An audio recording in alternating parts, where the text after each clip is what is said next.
A single, elegant step breaks the ballroom's hushed whispers.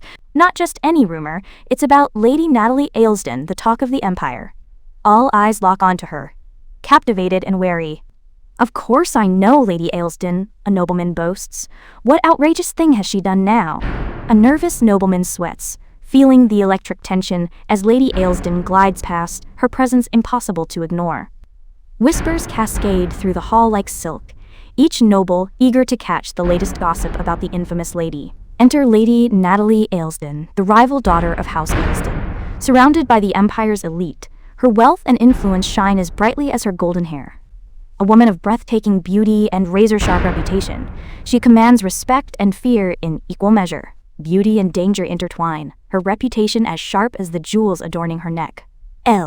Lady Aylesden!" Someone stammers, her mere presence silencing the room. Her unreadable expression speaks volumes. In the whispered corners of high society, her name echoes with a mix of awe and trepidation. "Is it true?" a nobleman murmurs. "She's seeking a husband?" Lady Aylesden's sharp gaze suggests she hears every word. The ballroom falls silent, anticipation thick as crystal as all await her response. Behind her contemplative gaze lies a calculated plan: escape from this unexpected reverse harem. A hint of amusement plays on her lips, acknowledging the swirling rumors with practiced grace. "Yes, that's right," she declares, her words cutting through the speculation. Sipping her wine, Lady Aylesden remains the calm center of a storm of excitement and speculation. "Truly, the lady is generous," a nobleman exclaims, caught in her carefully woven web. "The lucky husband!" Another noble sighs, barely containing his envy and excitement. Once ostracized and called a crow, now she watches the same people scramble for her attention. The irony is not lost on her. "Applications open tomorrow," she announces, her voice cool and calculated. "Self-promotions start then," she adds, a subtle challenge to her potential suitors. Her true motivations remain her own, a secret even her family cannot penetrate. "Natalie!" A voice cuts through the ballroom's ambient noise. Sharon, the adopted daughter, challenges her. "Father and brother haven't given consent," she warns. Natalie's response is swift and unyielding. "I'm looking for my husband," Natalie declares coldly. "Not my father's or brother's." Sharon stammers, That's true, but," her protest weak against Natalie's resolve. Tension hangs in the air, the siblings' conflict drawing hushed whispers from the surrounding nobles. Sharon attempts to smooth things over, greeting the guests with a forced smile. Natalie's icy glare silences her. "Why don't you go talk to father?" she suggests, more command than question. Flustered, Sharon retreats, leaving the unresolved tension hanging in the air. Despite her privileged life, Natalie has one burning motivation for marriage. "I saw the notice about choosing a husband," a blonde nobleman announces. Natalie's thoughts race. "Just a humble suitor recruitment?" She responds, her smile masking her true intentions. The crowd buzzes with excitement. "Just as expected! I knew it!" Natalie's confusion grows. The crown prince grins. "Every woman knows I'm a flirt, but you're the only one who stays." His confidence is palpable. Natalie's bewilderment grows. What is this even supposed to mean? She wonders. The Grand Duke approaches. "I had my suspicions about your reasons." Another layer of complexity unfolds. "No, that's not," Natalie responds to the red-haired man beside her. He smiles slightly. "You've tamed me this far, so take responsibility, sis." The blue-haired archmage chimes in. "You said if I cried and clung to you, I could win your heart." The suitors close in. "Then why are you looking at other men?" the blue-haired man asks, clinging tightly. Surrounded by her 3 intense suitors, Natalie feels the walls closing in. The truth emerges. This is a full 19-plus reverse harem game, and she's trapped in its digital embrace. At the center of this romantic storm, Natalie struggles to maintain control. To escape, she must raise the affection levels of 3 male leads beyond a specific threshold. But something's wrong. Despite meeting all conditions, she remains trapped in a bugged scenario. You should have updated the system, she thinks. Maybe their affection is too high? A desperate plan takes shape. What if marrying someone else could break her free? By triggering jealousy, she might drop the male lead's affection and escape this endless loop. A carriage rumbles down the road as Anatole confronts his sister. "Why are you suddenly getting married?" he demands, his voice sharp with disbelief. The family's suffocating grip tightens, with 3 obsessive male leads and now her brother's intense resistance threatening to trap her completely. Anatole's plea cuts deep. "Stay home and live with us forever," he urges, his clenched fist revealing his desperation to keep her close. "Spend your life freely, burning through father's fortune," Anatole suggests with a confident smile. But Lady Aylesden's mind races. Just how broken is this game supposed to get? Her frustration bubbles beneath the surface. Bathed in the sunset's golden light, Lady Aylesden stands alone in the garden, her flowing dress a testament to her isolation. A moment of raw vulnerability escapes her. How did it come to this? I am. Her thoughts trail off, weighted with uncertainty. Suddenly, a warning flashes before her eyes, a digital alarm cutting through her contemplation. The walls of her reality close in.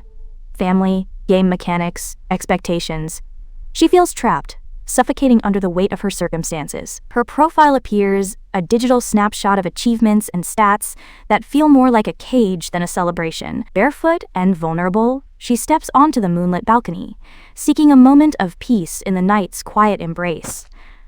That's enough now, she whispers. Her patience has reached its limit, desperation burning in her eyes as she yearns for escape. Standing at the balcony's edge, she confronts her deepest pain. I'm going to get everything. I'm tired of trying my hardest. No matter how hard I struggle, the world laughs at me. Memories of childhood isolation fuel her determination to take control. The darkness of her thoughts consumes her. No one's going to love me anyway, she thinks, the weight of loneliness crushing her spirit.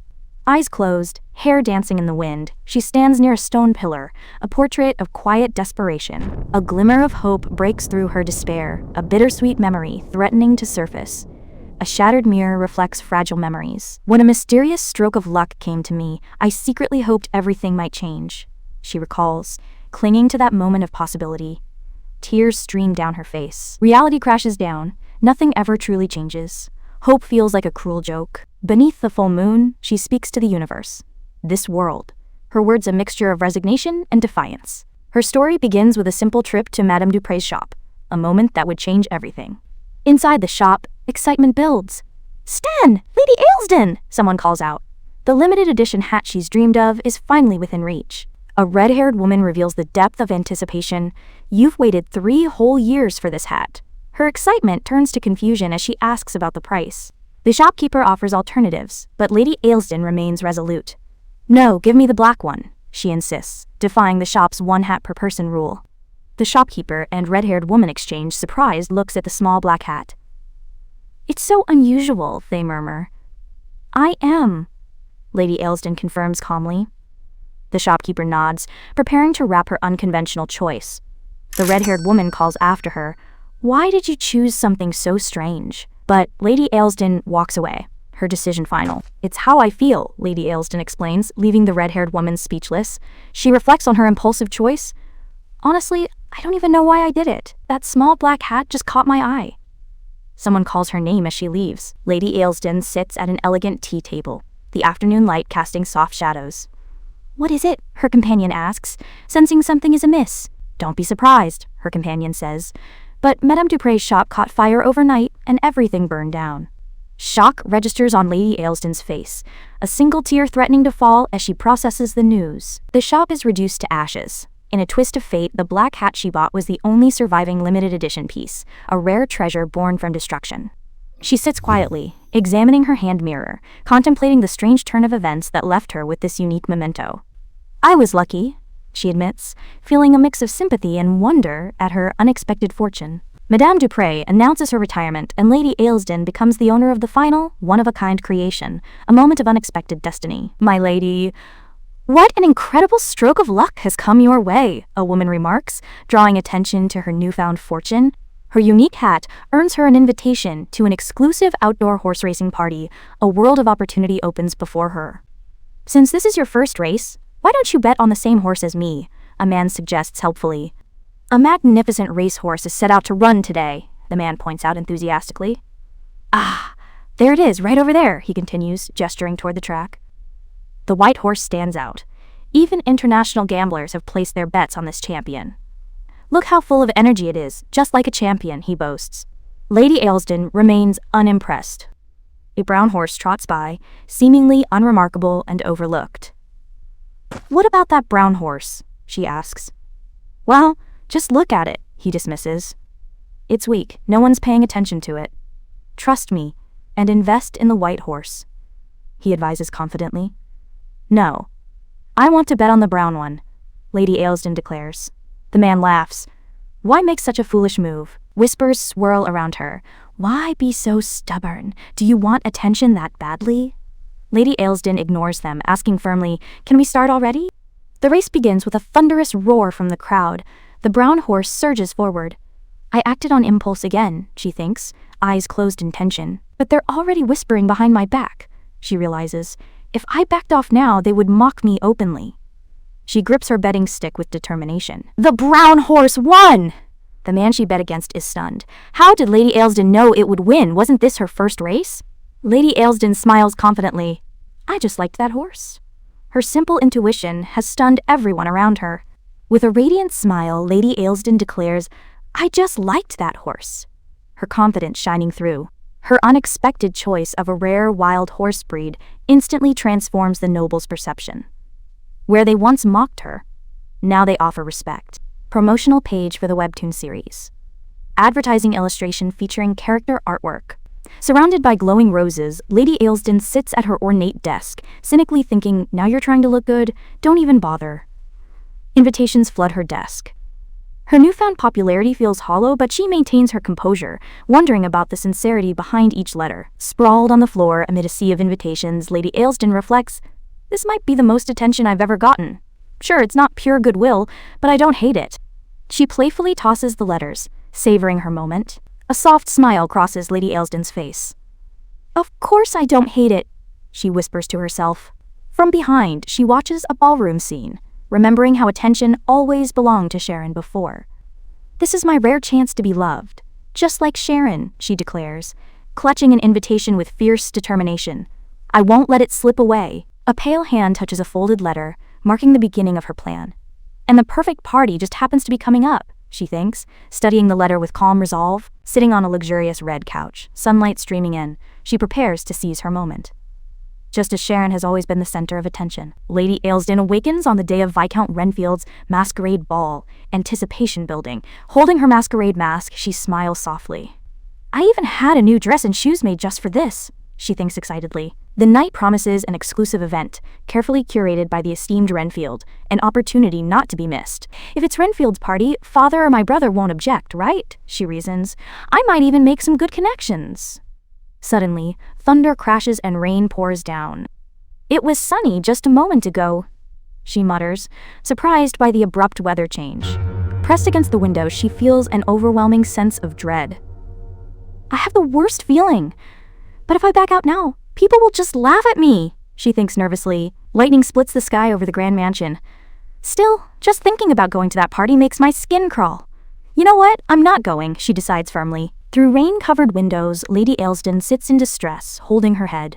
Pacing in her nightgown, she mutters, my head is pounding. I am fine during the day, but I always feel so restless when it rains at night. A tear rolls down her cheek as she drifts into a familiar dream. She recognizes the recurring dream, a little girl kneeling in the heavy rain. The girl's trembling lips and heartbreaking tears haunt her. Who is this mysterious child? She feels a connection but can't remember. The vision unsettles her as she wakes up. A sudden realization strikes her. Wait, what's that smell? Sitting on the floor, she notices blood on her arm. That's something burning, isn't it? No way! Is the mansion on fire? Panic rises as she looks at her injured arm. When did I hurt my arm? She wonders, confusion mounting. Facing a slightly open door, she wonders, how could there be a fire, and yet everything is this quiet? Her feet move forward cautiously. The eerie silence fills her with dread. This terrifying, dreadful feeling. Her red eyes wide open, she searches desperately for any sign of life or help. A horrifying scene unfolds. Brother! Father! No! It can't be, she screams. Wait, just wait! Chaos and darkness consume her as she tries to reach her fallen family. She jolts awake, drenched in sweat. When did I fall asleep? That dream felt way too real. Her brother bursts in, demanding, Natalie! Damn it, you were in your room the whole time? She calmly replies, yeah, I was sleeping. He presses, you really were asleep, right? You didn't go to that masquerade? I didn't go, I swear I was just sleeping, she insists. Her brother reveals the shocking news. That masquerade you were planning to attend. They caught people using a Class 1 prohibited substance. Every single guest was arrested and dragged off to prison. Lady Aylesden is stunned. WH what? Her brother explains the severity. They used a substance banned by imperial decree. So now they'll all be charged with treason. Lady Aylesden reflects on her luck, her unique hat, racetrack winnings, and now avoiding this notorious scandal. A dramatic mask floats in the stormy sky. Wait, she thinks, remembering her dream. Then that dream I had earlier? She calls urgently. Brother, we have to get out of here right now. If we don't run... Her brother's gaze meets hers, the urgency palpable. Her brother demands, so you finally realize what's going on? Do you even understand what you've done? Lady Aylesden stammers. What did I do wrong? He explains. You sent an RSVP saying you'd definitely attend the masquerade. And to that degenerate Renfield. I told you over and over, there are 2 Renfields in the capital. Be careful. Lady Aylesden protests. What? No, that's not it. I was invited by Viscount Renfield, not the degenerate. Her brother cuts her off. Then how are you going to explain your RSVP being found in that Renfield's dustbin? Because of that, Father and I have been summoned to the Imperial Court. Lady Aylesden is stunned into silence. Promotional page for the webtoon series. Advertising illustration featuring character artwork. Lady Aylesden recalls her brother's instructions to the butler about returning dangerous invitations. I didn't realize it was from Renfield, she explains. You know that I already gave the butler those instructions, her brother accuses. Obviously, you must have secretly snuck it in behind my back. Why are you always so desperate to cause trouble, he demands. Lady Aylesden, frustrated, retorts. What did you just say? I snuck it in behind your back? A tense moment hangs in the air as her brother's eye narrows. Her brother grabs her arm forcefully, demanding, How long are you planning to pretend to be Sharon? His grip stops her in her tracks. Lady Aylesden stands frozen as her wig slips to the ground, revealing her true self beneath the carefully crafted facade. The fallen wig lies illuminated by moonlight, a symbol of her hidden identity. She whispers softly, You don't even understand what this wig means to me. Her eyes reveal raw vulnerability, the mask of pretense finally crumbling. A distant memory surfaces. When I was around 3 years old, my frail mother passed away, leaving behind a final, precious wish. Her mother's last request was to care for an orphan child, a promise that would change everything. A little girl with dark hair softly says her goodbye. Goodbye, Natalie. The memory haunts her, a moment of separation, of loss, of a childhood forever altered. A pivotal moment. Who are you? Natalie asks. Sharon replies warmly, I'm Sharon. Let's be friends. And just like that, the Aylesden family gained a second daughter, one who would slowly take everything from Natalie. Sharon cheerfully seeks study help from Anatole, while their father returns home, smiling warmly at the scene. Their father praises Sharon. Thanks to her, I didn't even feel exhausted.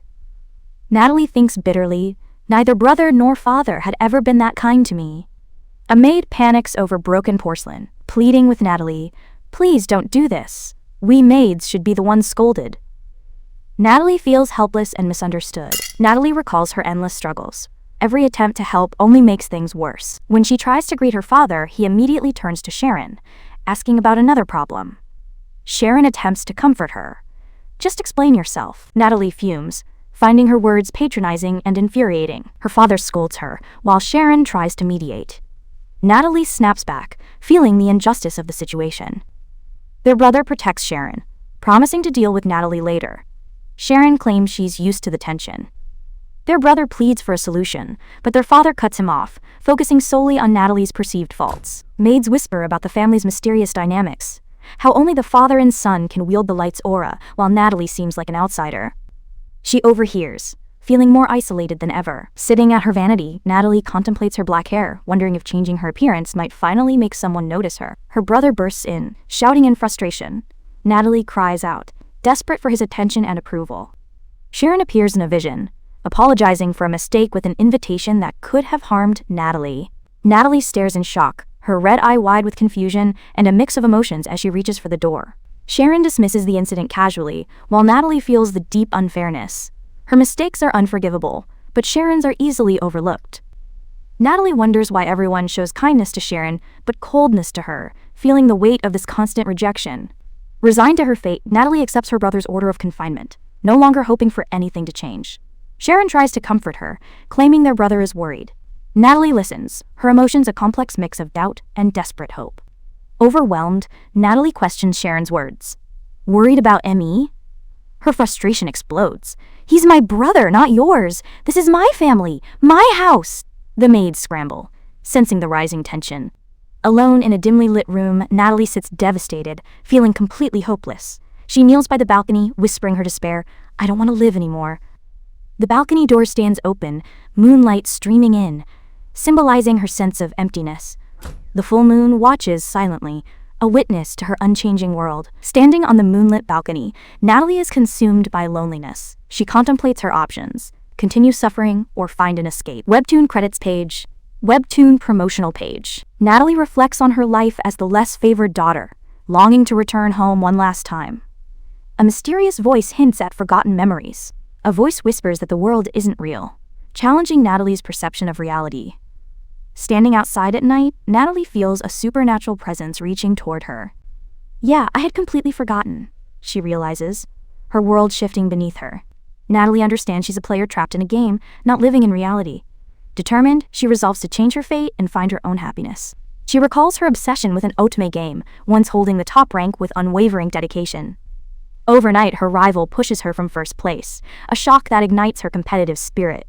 Surrounded by energy drinks, she's determined to reclaim her top position. Frustrated, Natalie wonders why her rival always seems to take everything away from her. A full version notification appears on her screen, catching her attention. She looks thoughtfully at the screen, intrigued by the mysterious warning. Seeing the 19+ full version, Natalie believes this might be her chance to reclaim her top rank.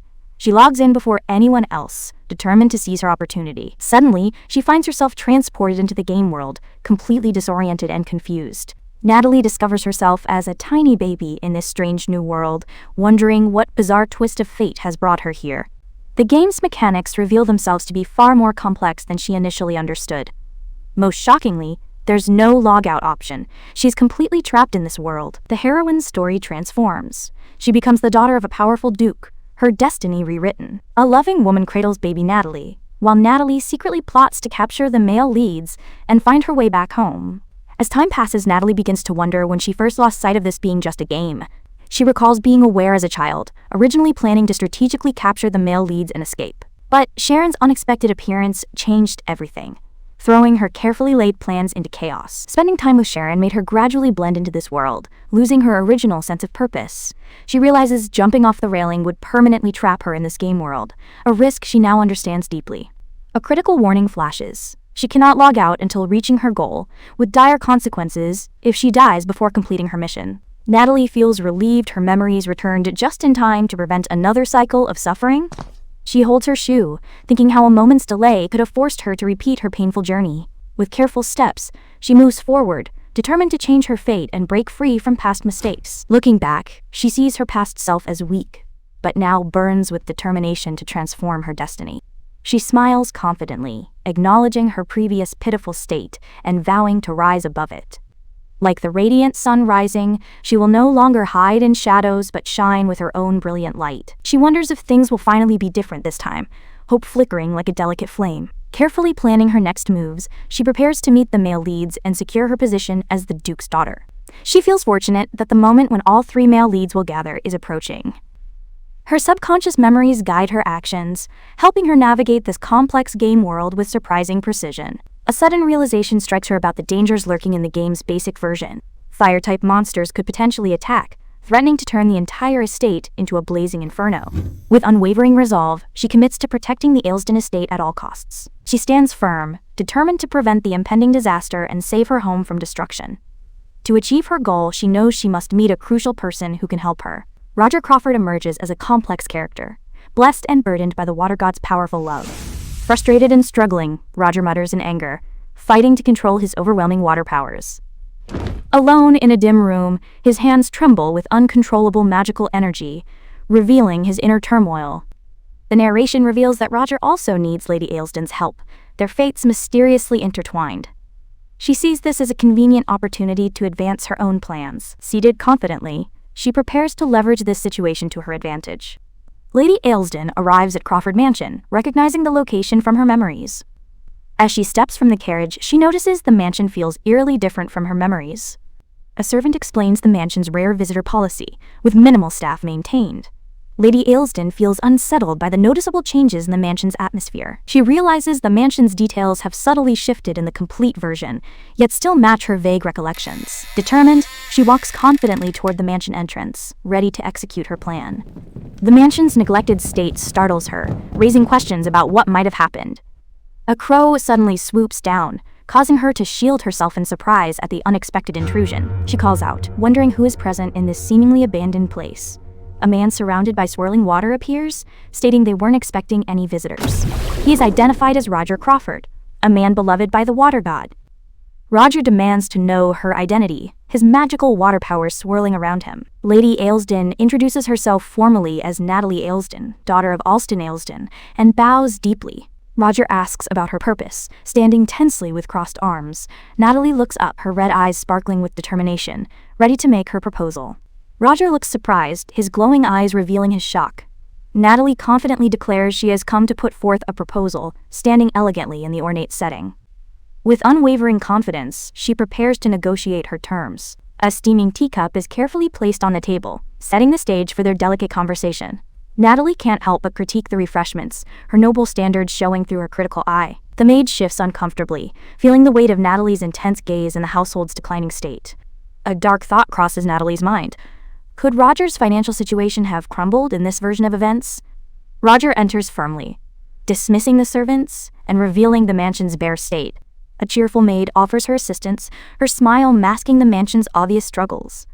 Roger looks embarrassed, apologizing for the modest refreshments with a hint of shame. Natalie graciously smooths over the awkward moment, showing her diplomatic skills. Roger cuts to the chase, demanding to know the reason for her unexpected visit. With calm confidence, Natalie drops a bombshell about impending fire attribute monsters, hoping to catch Roger's attention. Natalie passionately explains the looming threat, her magical gestures emphasizing the danger to her family's estate. Roger listens skeptically, challenging her bold claims. Coolly sipping her tea, Natalie suggests that the potential reward matters more than the truth of her warning. Roger's interest is piqued, his curiosity awakened by the promise of something valuable. Natalie boldly proposes to be Roger's partner at the Imperial Ball, her determination cutting through the tension. Internally, Natalie sees this as a necessary sacrifice, while Roger is caught completely off guard by her unexpected offer. Roger wrestles with doubt, questioning the value of her proposal and his ability to attend alone. Natalie presses her point, highlighting Roger's struggle with his magical abilities. Her insight catches him completely by surprise. Roger's hand clenches, demanding to know the deeper meaning behind her words. Natalie lays out her proposal, protection for Aylesden in exchange for helping stabilize his magical condition. Her confidence is unwavering. With calculated politeness, Natalie requests to hold Roger's hand, her strategy carefully unfolding. Roger hesitates, suggesting a direct demonstration would be more efficient. His silence speaks volumes. Their hands touch, a magical moment of potential connection and trust forming between them. As Natalie's hand touches Roger, his skepticism begins to melt away, his magical powers unexpectedly calming. Shock and wonder fill Roger's eyes as he realizes Natalie might truly be able to help him.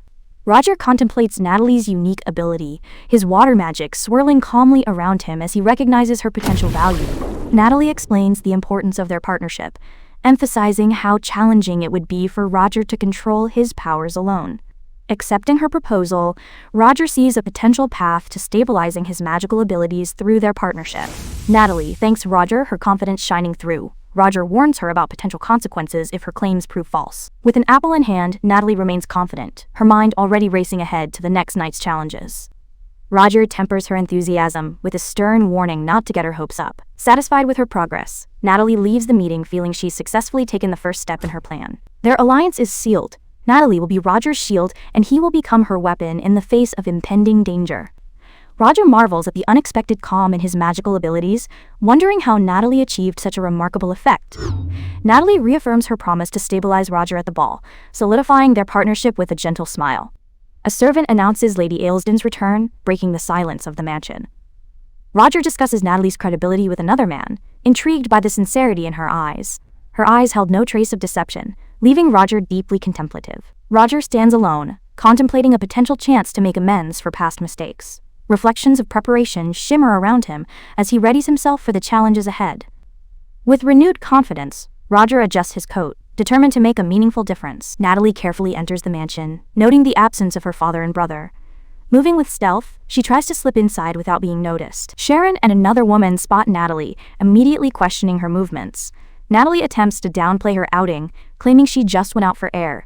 With a calm but evasive demeanor, she tries to avoid further questioning. Sharon firmly grabs Natalie's wrist, her concern evident in her tight grip. Whispers and suspicious glances from the maids make Natalie feel judged and hurt. Overhearing herself being called the problem child, Natalie confronts Sharon about being in her room. Sharon, worried and caring, explains she brought something to cheer Natalie up, holding a small bottle close to her chest. Sharon offers hair dye, hoping to help Natalie feel more comfortable with her appearance. Natalie gently declines the hair dye, showing a newfound confidence in her natural look. Natalie begins to embrace her true self. Standing firm and determined, with tears in her eyes, Natalie softly reassures Sharon that everything is okay.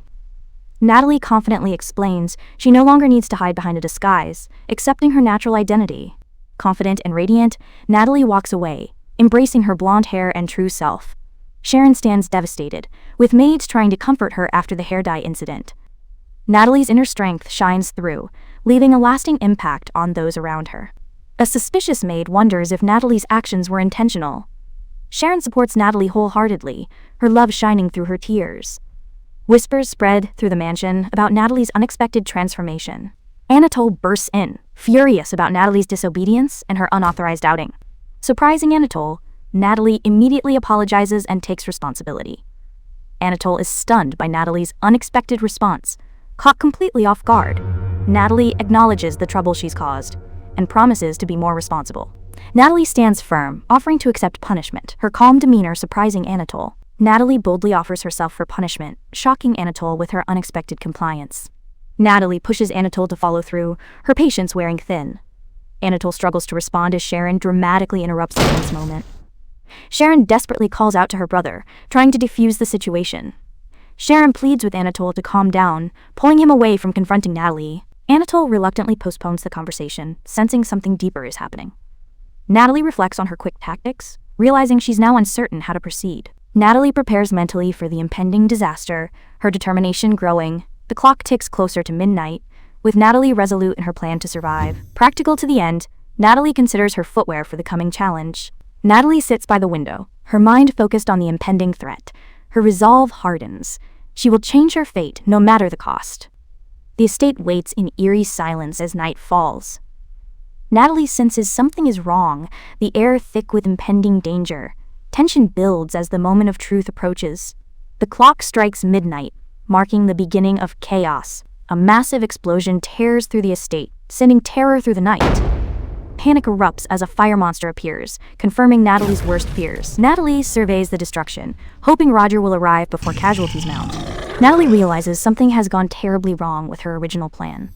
The monster is far more dangerous than she anticipated, sending chills down her spine. Natalie recognizes this monster is completely out of the expected timeline. She braces herself, hoping Roger will arrive before it's too late. The Aylesden family fights desperately against the raging fire monster.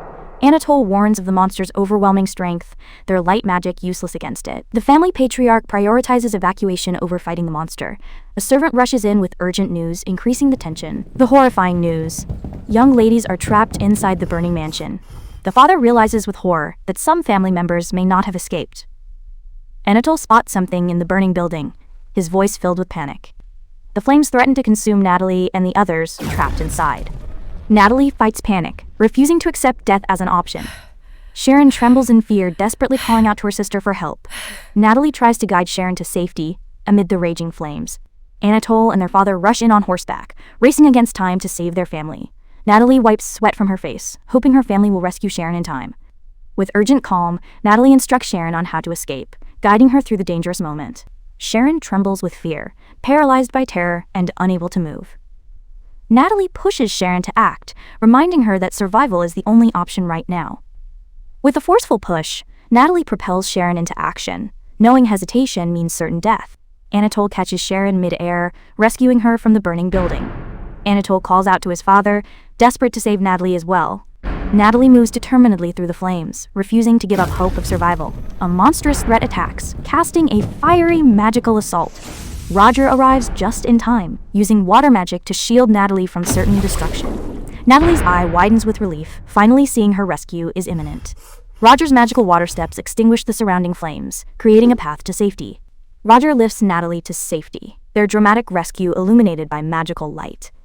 Roger apologizes and reaffirms his promise, their bond strengthened by the rescue. Natalie confidently walks, grateful for Roger's timely intervention. Their playful banter reveals the growing tension and connection between them. Rivalry and tension simmer between the men around Natalie. Anatole glares intensely at Roger, his protective instincts on high alert. Natalie notices Anatole's unusual focus, sensing something is different. Tension builds as Natalie prepares for potential blame. Natalie anticipates being accused of causing trouble once again. Natalie hopes for a mild scolding, feeling exhausted from the night's events. Their father speaks formally, requesting Roger to escort Natalie. Natalie is surprised to find the focus isn't on blaming her this time. Anatole reminds Roger about proper etiquette regarding ladies from other households. Their father calls Natalie, maintaining family protocol. Roger firmly holds Natalie's hand, refusing to let her go.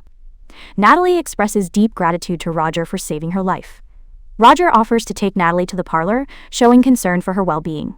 They prepare to discuss the night's events with the family in a formal setting. Natalie sits with Roger and her family, exchanging polite pleasantries. Their father questions Roger's convenient timing of arrival. Roger explains his presence as a mere coincidence during a morning walk. The family debates how to repay Roger for his timely rescue. Roger subtly suggests attending the Imperial Ball together as his preferred reward. Roger formally requests Natalie as his partner for the Imperial Ball.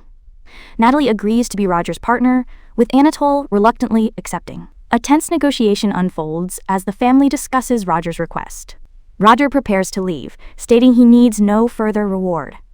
Natalie gently stops Roger, inviting him to stay for breakfast. She hopes to extend their time together with a simple invitation. Natalie seeks her father's permission to keep Roger with her. Their alliance grows stronger through the shared experience of survival. Roger prepares to take his leave, maintaining his formal demeanor. Natalie invites Roger to breakfast, catching Anatole by surprise. Their father apologizes for Anatole's behavior, seeking understanding. Roger politely declines, citing urgent matters with Anatole. Their father commands Anatole to meet him in his office immediately. Anatole follows his father's command, tension thick in the air. Anatole reluctantly agrees with his father, his tension palpable. Bowing his head, Anatole feels the weight of family expectations crushing him. Their father delivers a stern punishment, cutting Anatole's allowance to teach him a lesson about discipline. Anatole hesitates, struggling to voice his concerns about Natalie's safety.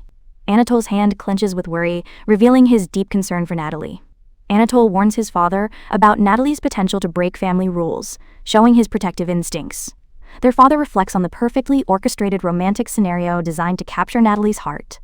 Anatole remembers Natalie's desperate need for attention, now seemingly forgotten with Duke Crawford's arrival. The family discusses Sharon's condition and Natalie's growing infatuation with potential consequences. Their father emphasizes the importance of caring for the fragile Sharon. Anatole acknowledges the family's strict prohibition, his tone serious and measured. Holding Natalie's portrait, Anatole wrestles with her unpredictable nature. Their father confidently believes Natalie's interest in Roger will quickly fade. Suspicion grows about Roger's true intentions and character. Determined to protect his family, the father vows to keep Roger at a distance. With glowing red eyes, the father warns Anatole about developing feelings for Natalie. Anatole reluctantly accepts his father's warning, inner conflict evident. Natalie greets Roger politely, apologizing for keeping him waiting. Natalie thanks Roger for his cooperation, her gratitude genuine and warm. Roger reminds Natalie of their deal, confident in their mutual arrangement. They seal their alliance with a handshake, each seeing potential benefit in their partnership. Natalie treats Roger to a lavish meal, showcasing her hospitality and culinary knowledge. Roger notes the exceptional treatment of guests in Aylesden. Natalie insists Roger eat, showing genuine concern for his well-being. Surprised by Roger's apparent worry, Natalie seeks confirmation of his feelings. Natalie attempts to check their relationship's progress playfully. Her attempt to trigger an affection meter fails, leaving her confused. Natalie struggles to understand why her dating sim tactics aren't working. Natalie wonders if the game's mechanics are broken or too difficult. She dismisses her internal monologue to avoid looking strange. Roger asks about her mysterious knowledge of the monster attack, interrupting her thoughts. Natalie decides to explain her prophetic dreams to Roger. Roger questions the validity of her prophetic abilities, intrigued but skeptical. Natalie confidently predicts Roger's upcoming vacation after the ball. Roger is surprised by her accurate prediction, beginning to believe her claims.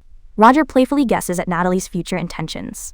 Roger finds Natalie's unique personality both strange and intriguing. Natalie acknowledges her reputation for being unusual. Their relationship grows more comfortable and familiar with each moment. Roger reflects on the unexpected meal and his growing connection with Natalie. Roger catches Sharon unexpectedly as she stumbles. Roger contemplates recent events while walking in the garden. Sharon awkwardly approaches Roger and accidentally falls into his arms. Sharon apologizes embarrassedly for her clumsy fall. Roger gently studies Sharon, the moment both awkward and tender. Sharon confidently introduces herself to Roger. Roger listens, surprised by Sharon's direct approach.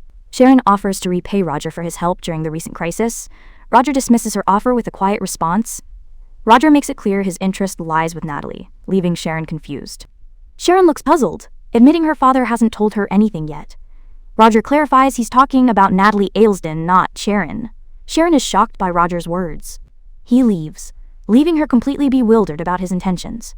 Roger walks away, mentally noting Sharon's name and pondering the encounter. Sharon worries about the potential consequences of being seen following Roger to the stables, calling out to him uncertainly. Roger prepares to excuse himself, sitting on his horse with a serious demeanor. Sharon realizes Roger doesn't remember her, feeling a mix of sadness and resignation. Left alone, Sharon remains determined, believing it's too soon for Roger to recognize her.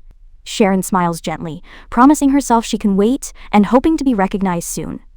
A symbolic page emphasizes Sharon's patient determination to be acknowledged. Roger reflects on Natalie Aylesden's unique ability to stabilize him.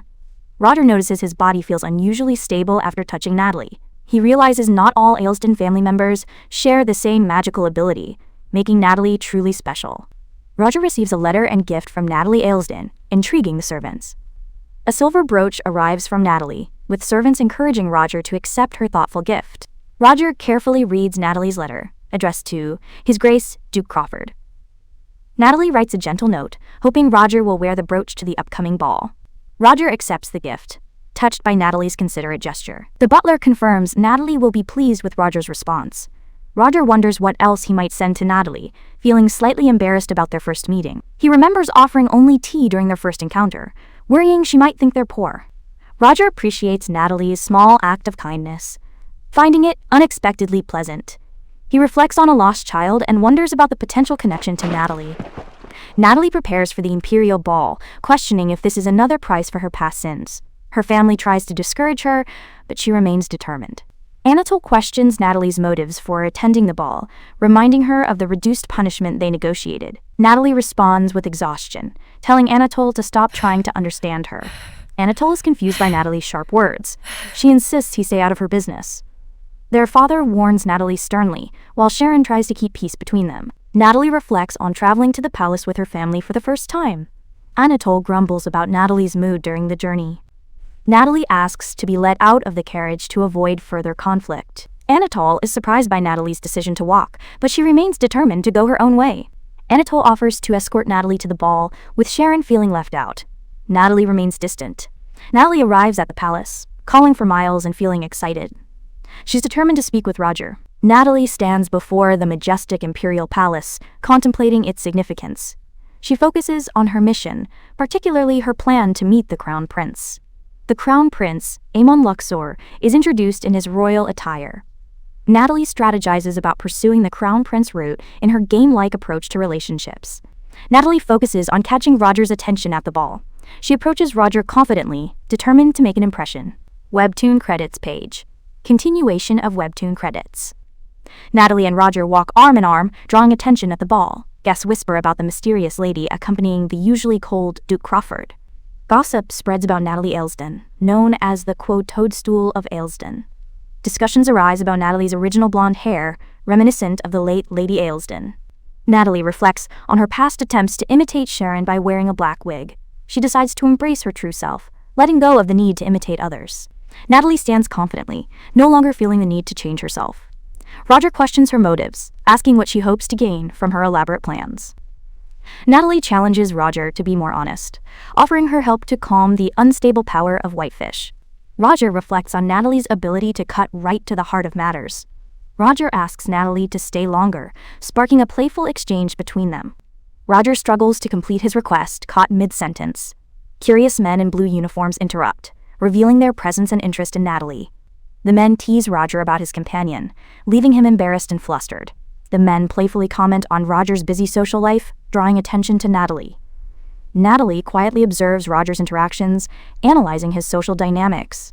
Roger takes charge, instructing the men to fetch the Duke while Natalie contemplates her next move. Natalie hopes to connect with the knights later, maintaining her strategic approach. Roger confidently promises to arrange a meeting. surprising the young knight. With Roger's task complete, Natalie prepares to pursue the next potential male lead in her game-like strategy. The narration explores the Luxor Empire's divine blessing, focusing on Amon Luxor's inherited power and Natalie's strategic approach to meeting him. A mysterious hint suggests Amon has a fatal flaw beneath his divine blessing. Natalie enters the ballroom, strategically positioning herself to catch Amon's attention amid the social chatter. Natalie notes Amon's natural ability to stand out in any crowd. Amon charms Natalie with a graceful hand kiss, causing her to blush and drawing attention from nearby guests. Natalie nervously tries to downplay her flustered state. Amon's gentle concern reveals his reputation as a skilled charmer, leaving Natalie both impressed and wary. Roger watches with growing frustration, unable to tolerate Amon's arrogance. Roger's anger builds as he sees Amon holding Natalie's hand, feeling threatened by the prince's attention. Tensions rise as Roger decides to confront Amon directly. Amon greets Roger with sarcastic remarks, deliberately provoking him and highlighting their tense history. Amon's intense gaze suggests a deeper conflict brewing beneath the surface. Roger nervously attempts to explain himself, but Amon interrupts with accusations. Amon recalls Roger's previous hostile glare, suggesting this encounter is about revenge. Natalie remains calm, caught in the middle of their escalating tension. Arnold is stunned to see Natalie, recalling their complicated past. He remembers his past arrogance in purchasing a custom jewelry piece, reflecting on the consequences of his actions. A woman inquires about the rumored custom jewelry, drawing more attention to Arnold's past. Natalie decides to avoid further drama, choosing to slip away quietly. She carefully navigates the crowded room, avoiding potential confrontations. Whispers spread about Roger's grudge and Natalie's complicated social situation. She feels anxious about her introduction to Amon. Amon smoothly offers to escort Natalie to a more private location, showing his interest in getting to know her better. Webtoon credits page. Continuation of Webtoon credits. Gossip spreads about the Crown Prince's attention to Natalie. Women discuss rumors of those close to him losing their powers, doubting her significance. A jealous, pink-haired woman seethes with anger at being rejected by the prince, now seeing Natalie by his side. She vows revenge, consumed by jealousy and questioning Natalie's appeal. Amon apologizes and offers Natalie a change of clothes, showing his considerate nature. Natalie politely declines, and they continue their conversation, growing more comfortable with each other. Amon shows genuine concern about Natalie being wet from the earlier encounter.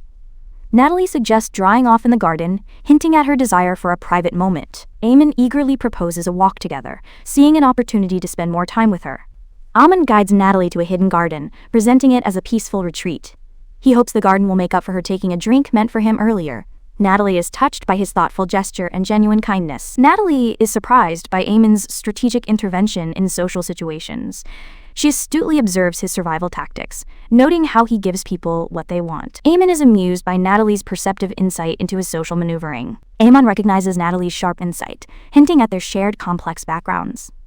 Natalie reflects on feeling a subtle connection with Amon, despite their previous distance. The story reveals Amon's challenging childhood, marked by his mother's rejection from the royal court. Natalie understands the immense pressure and legacy Amon must carry as a potential heir. The royal family faces intense pressure due to lack of heirs, sparking rumors of divine abandonment. A chance encounter between the emperor and a lost maid leads to an unexpected connection. Before she could reveal her pregnancy, the empress banished the maid from the palace. Alone and vulnerable, she gives birth to Amon, a child born of a brief, passionate moment. After the maid's death, Amon becomes an orphan until the emperor brings him back to the palace, recognizing his powerful blessing as the firstborn. Despite not being born of the empress, Amon's royal position becomes undeniable.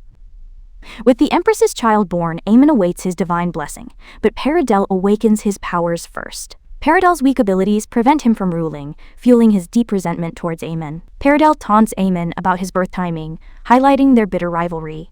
Amon silently vows to eliminate Paradel when he becomes emperor. Their fierce rivalry continues to simmer beneath the surface. Amon reflects on his and Paradel's shared lack of power to rule effectively. Natalie comments on their power dynamics, and Amon acknowledges his limited abilities. Amon questions Natalie about her unusual distance from him compared to other young ladies. She reveals her knowledge of his ability to absorb others' powers. Natalie confidently declares she has no power worth stealing, hinting at her larger plan. Amon is caught off guard by Natalie's bold claims, dismissing them as mere dreams. Natalie confronts Amon about absorbing Lady Breck's power to handle imperial crises. Amon is surprised by her deep knowledge, realizing she knows more than he expected. Webtoon credits page. Webtoon credits page. Amon tries to play innocent, feigning ignorance about Natalie's accusations. Natalie stands firm, insisting she's not mistaken about his actions. She points to the recent crop blight as evidence of his secret interventions. Natalie connects Amon's actions to Lady Breck's plant powers, accusing him of using them to restore crops. Suspicious, Amon questions how she discovered his secret, wondering about potential spies. Natalie claims she saw his actions in a dream, revealing her mysterious ability to see past and future. She confidently tells Amon she saw him as emperor and is determined to help him achieve that destiny. Amon acknowledges the game's potential outcome, him as emperor and Roger as Archduke. He questions the certainty of the future, despite Natalie's accurate insights. Amon challenges the idea that past predictions guarantee future outcomes. Natalie insists Amon must take different actions to become emperor. Her unwavering confidence intrigues Amon, making him consider her proposal. The Empress's faction plots Amon's assassination, with the Emperor's fate hanging in the balance. Amon faces immense pressure to prove his divine blessing before it's too late. Natalie remains determined to help Amon succeed against all odds. Natalie guides Amon through a spell to unlock his hidden power. Amon admits his power has never manifested before, but Natalie offers her support. Natalie reassures Amon that his power will emerge with her help. He hesitantly begins the incantation, and magical energy starts to respond. Amon is amazed as his sword glows with unprecedented power, something that never happened before. Amon worries about his newly awakened power fading quickly, doubting divine support. Natalie firmly grabs Amon, determined to fully unleash and stabilize his power.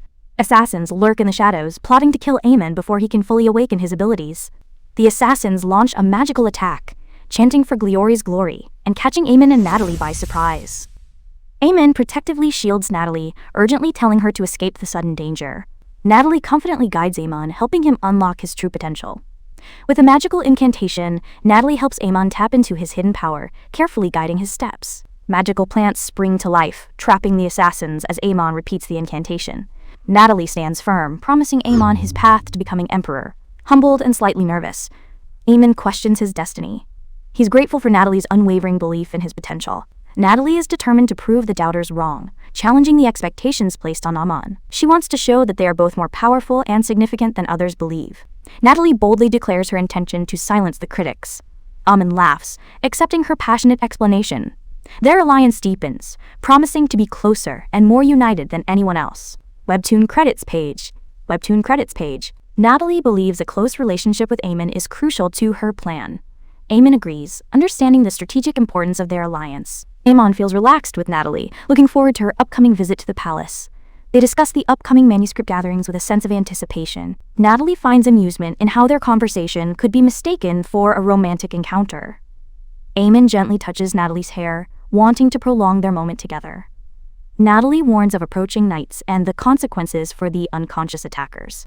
Amon tenderly promises to protect Natalie, ensuring her safety and the preservation of her dresses. She smiles, appreciating their growing bond. Webtoon credits page. Webtoon credits page. Roger reflects on his dependence on Lady Aylesden, realizing how crucial she is to his survival. Without her help, he fears he would have been executed for losing control of his power before the Emperor. A report comes in about a power use in the garden. Intruders were found collapsed, with Roger and Natalie present during the attack. In a grand hall, a noble announces an upcoming royal arrival and a disgraceful incident. The intruders bear a mark of Gliore, revealing their enemy nation's involvement. The Emperor enters, determined to uncover how the infiltrators breached the palace. The Emperor shows mercy, demanding a detailed explanation of Gliore's infiltration. Roger steps forward confidently, offering to provide information. Paradel raises suspicions about Amon's presence in the garden during the attack, questioning why he was unharmed. The Emperor seeks confirmation, while Roger prepares to respond to Paradel's accusations. Amon explains he was escorting Natalie after her dress was soiled during the banquet, stopping briefly in the garden. He claims both he and Natalie were harmed during the intruders' attack. Amon asserts that Lady Aylesden can prove he is not a spy. Paradel is forced to back down from his accusations. The exhausted Emperor is urged to rest by his aide, but remains determined to uncover the traitor. Natalie remains composed, thinking of her father and supporting the Emperor's resolve. Amon expresses concern for the Emperor's condition, apologizing that he cannot fully escort him. He hints at wanting a private moment with Natalie soon, promising a longer conversation.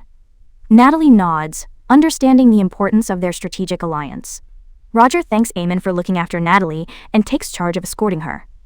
Natalie becomes nervous, realizing the tension between Amon and Roger. Amon attempts to explain the situation. Eamon criticizes Roger's gentlemanly conduct, suggesting he shouldn't have left Natalie alone at the banquet. Roger counters by accusing Eamon of putting Natalie in danger. Eamon is bewildered by their sudden confrontation. Roger challenges the nature of Eamon and Natalie's relationship. Natalie firmly states that her connection with Eamon is special, intensifying the rivalry. Eamon playfully claims he needs Natalie as much as Roger does.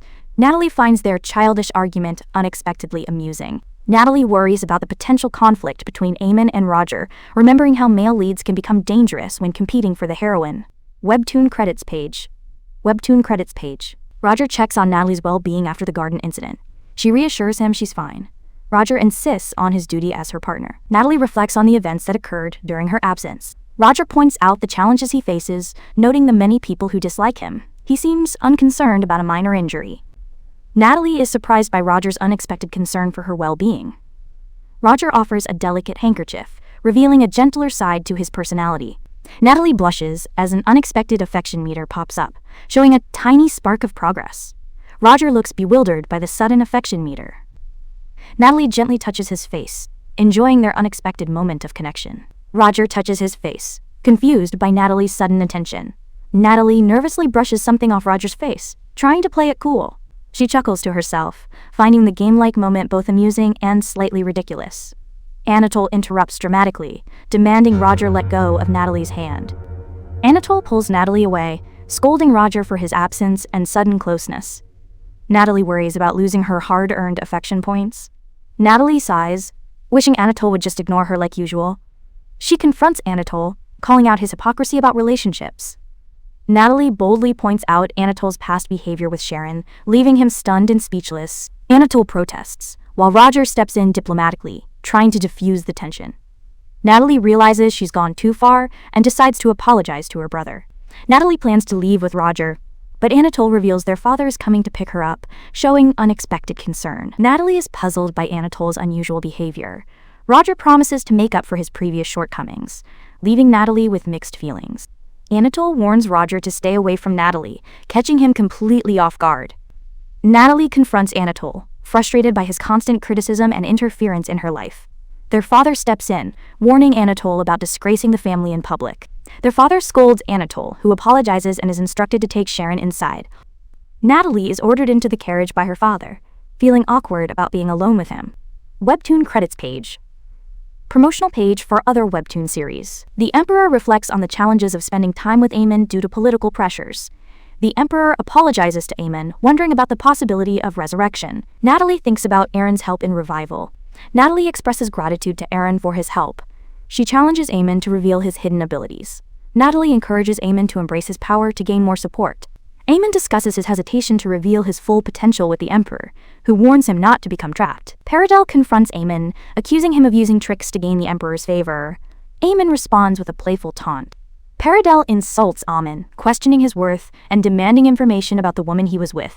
Eamon reveals Natalie's identity to a shocked Paradel, teasing him about potential consequences. Paradel grumbles about Eamon's attitude and reflects on Natalie's transformation. He's surprised by how much Natalie has changed over time. Paradel decides to pursue Natalie, despite seeing Eamon's interest in her. A mysterious narration suggests a deep impact on Natalie. Natalie sits uncomfortably as her father criticizes her tendency to attract trouble. Natalie defends herself, stating she didn't intend for the recent events to happen. Resigned to her father's judgment, Natalie apologizes with a mix of defiance and submission. Her father unexpectedly asks if she's hurt, showing a rare moment of concern. Natalie is surprised by her father's genuine worry about her well-being. Her father notices she's no longer wearing a wig. Natalie confidently confirms she no longer needs the wig. Her father reminisces about her resemblance to someone, while Natalie reflects on her natural hair's impact. Her father mentions Sharon's sudden illness and collapse during the ball. Natalie finds it strange that they still summon her when Sharon is sick. Her father warns her to avoid causing further disturbances, mentioning how he and Anatole worked to minimize her punishment. Her father instructs her to complete her copying task quietly. Natalie is told to stay home like a mouse, to which she resignedly agrees. Natalie rides home in the carriage, mentally comparing her father's silence to Anatole's dramatics. A butler reports that all physicians in the capital have been summoned. Natalie worries about Sharon's serious condition. Her father instructs a doctor to check on Natalie, while a maid prepares to take her blood pressure. Natalie looks surprised and slightly annoyed by the constant attention. Natalie is fed up with the endless medical checkups. She snaps at the doctor, who calmly tries to examine her. The maids hover nearby, adding to her frustration of being constantly monitored and controlled. Natalie reflects on her week-long confinement since the ball. She's trapped in her room, feeling like a prisoner, wondering about the real reasons behind her isolation. She realizes her family is deliberately keeping her away from Roger, understanding their true motives behind her imprisonment. Webtoon credits page with promotional content.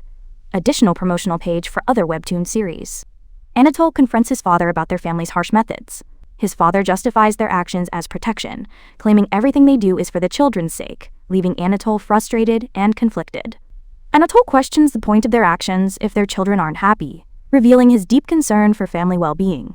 His father harshly reminds Anatole of a traumatic past where his compassion nearly cost his siblings their lives. The conversation ends with Anatole feeling helpless and dismissed. Anatole storms out, slamming the door in frustration, unable to change his father's mind. He picks up a keepsake photo, lost in memories and conflicted emotions about his family's past. Anatole's father reflects on a past promise to Sharon, haunted by doubts about whether he made the right choices. A moment of uncertainty and self-doubt for the father, questioning his decisions. Natalie notes that neither her father nor Anatole visited her during the past week. Natalie sits alone, feeling trapped and frustrated by her continued isolation. Natalie reflects on Roger's absence and the timing of events, trying to find some consolation in the situation. She struggles with being locked up, repeatedly denied access to her father and Anatole, feeling completely abandoned. A maid confirms her family's absence, but Natalie knows they're visiting Sharon, feeling betrayed and left behind. Natalie recalls her lifelong struggle to gain her family's attention, resigned to being perpetually neglected and overlooked. She receives the copyist gathering notice, realizing she's more of a background character. Despite her resignation, she still feels a twinge of hurt. Natalie reflects on Roger and Anatole's previous interaction, relieved that Roger didn't seem upset by the encounter. She allows herself a moment of cautious hope for a potentially good ending. Natalie prepares mentally to meet the most challenging male lead, Igor, strategizing her approach. She anticipates the final challenge in her game-like world, focusing on the upcoming encounter.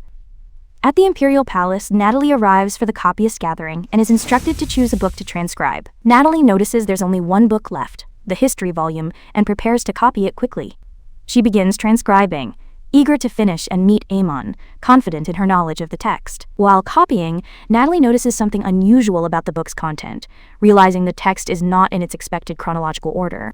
She questions the librarian about the book's strange arrangement, growing suspicious. The librarian dismisses her concerns rudely, telling her to just copy the text without questioning it. Natalie decides to finish quickly, recalling her past mischievous nature and choosing not to make a fuss. She's eager to complete her task and sneak off to meet Amon. Natalie enjoys the beautiful garden, appreciating the warm sun and fresh air. Suddenly, she's startled by something she overhears. A group of women gossip about deliberately giving Natalie a faulty book to copy, planning to get her into trouble.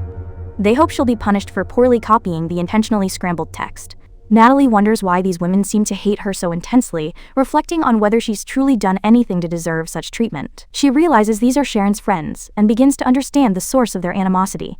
The connection to Sharon becomes clear. Natalie decides to confront them directly, challenging them to explain why they blame her for Sharon's situation. Webtoon credits page with promotional content. Additional promotional page for other Webtoon series. The women struggle to explain their accusations. Natalie points out the flaws in their reasoning about Sharon's collapse.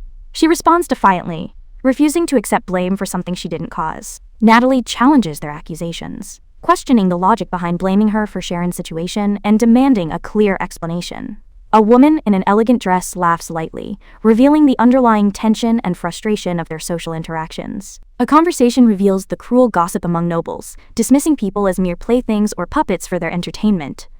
Natalie sees through the shallow social games, realizing the disturbing realism of their world. She remains the only one truly sincere amid the backstabbing and petty remarks. In a bold move, Natalie splashes lemon juice on a woman's head, calling out her hypocrisy. She challenges the woman's claim of friendship, pointing out her lack of basic knowledge about Sharon's preferences. The woman is left shocked and humiliated, exposed for her shallow and insincere friendship. Natalie delivers a chilling warning, showing she's no longer willing to be a passive target. With a terrifying calm, Natalie makes it clear that future backstabbing will have serious consequences.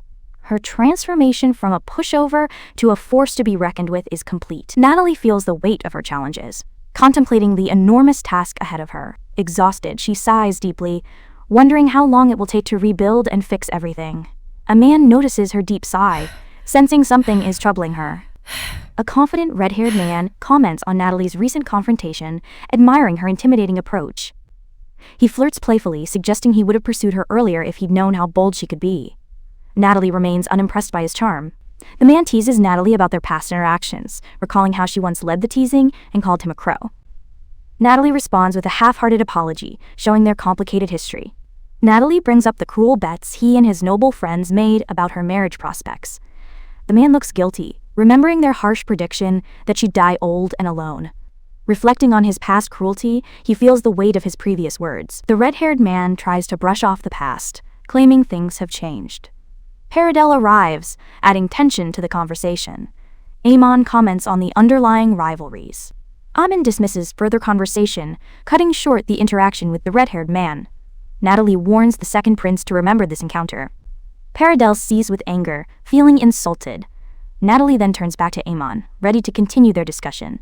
Amon ponders the nature of his life force and its connection to Natalie.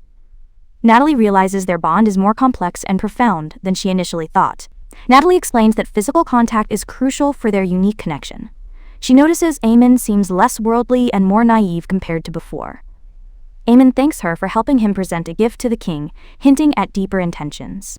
Amon questions Natalie's motivations, curious about what she gains from helping him become emperor. Natalie suggests they both lack something fundamental. Natalie passionately reveals her deepest desire, freedom from constant comparison and expectations. Her words resonate with Amon, who understands the pain of being constantly judged and compared to others. Natalie asks Amon if he desires freedom, regardless of his appearance or abilities. She invites him to pursue freedom together, offering a shared path forward. Amon admits he's never truly experienced freedom, and didn't even recognize what it meant. Natalie reassures him that his freedom includes using his powers independently. Amon worries that Natalie might disappear once he achieves his freedom. Noticing Amon's wounded expression, Natalie promises she won't leave him. They find comfort in their strengthened partnership, symbolized by their joined hands. While dancing, Amon hopes Natalie will stay by his side, with their affection growing. Natalie is surprised by how quickly Amon's feelings have intensified, noting the rapid increase in their affection gauge. Amon mentions he has more questions, but needs to address something urgent today. He asks Natalie to accompany him, their destination, those who tried to harm them. Natalie prepares herself for this new challenge with determination. Natalie reflects on visiting the underground prison, finding the idea bearable only because she's with Amon. Natalie feels nervous approaching the prison cells. Amon explains the origin of the assassins, sharing his survival story and focusing on uncovering their methods. Amon discusses the Empress's role and speculates about potential threats to Natalie, revealing the complexity of their situation. Natalie and Amon strategize about eliminating future threats and monopolizing knowledge. They enter the prison and are shocked to find a familiar red-haired prisoner. The unexpected sight leaves them both unsettled and surprised. Amon describes the prisoner's critical condition, noting he never regained consciousness. The prisoner lies unconscious and severely wounded, beyond any possibility of interrogation. Standing in the rain, Natalie feels the weight of waiting for a life to end, her expression heavy with moral complexity. Natalie reflects on her unexpected encounter with the game's final male lead, her mind racing with the implications of this moment. Another prisoner remains under close watch, with the Empress showing a keen interest in his fate. Amon draws attention to a mysterious mark on the prisoner's hand, hinting at deeper secrets.